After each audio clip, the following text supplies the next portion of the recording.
The next small thing which you need to know is the use of the var keyword in Java, and specifically this has been introduced in Java 10, and this really makes Java a dynamically typed language.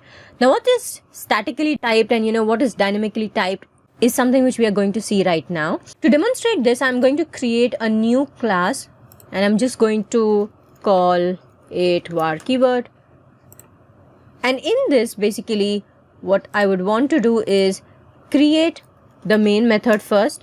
And now in the main method, every time we have created something, we have put the data type of that particular variable beforehand, right? We have always made sure that it is either an integer or a string or a character or a boolean or an array of integers or an array of characters, or if it is a string or any particular data type, right?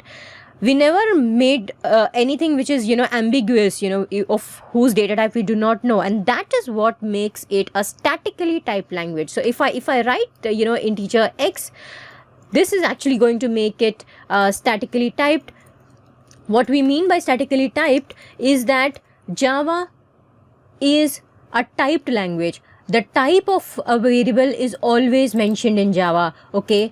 It is always at the compile time we know what type of a variable it is. But if we use something which is very generic, like var x and for example var y, and if we let's say assign 100 to this, now we know 100 is an integer and y is definitely having the data type of integer, but this really makes it dynamically typed. And why this is so is because until we do not assign some value to this, we do not know the type of the particular variable. And this is the use of var. If we want to use var in in any way, for example, I have z and z is going to be, let's say, 2.4 and z becomes a double now. Or if we have a var s and this is going to be some string, so this is actually going to be of the type string. So now this keyword var really makes it pretty flexible for us to use things.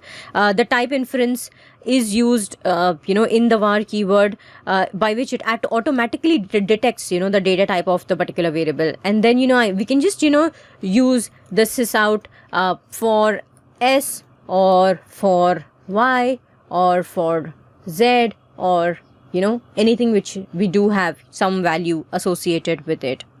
Now we really need to understand where and when we can use var. For example, I can use var as a local variable. So now this particular thing is a local double variable,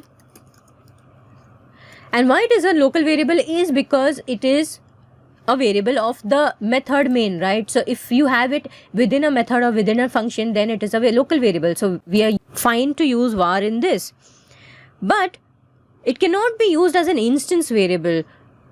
So for example, in this particular class of var keyword, I cannot have var some value.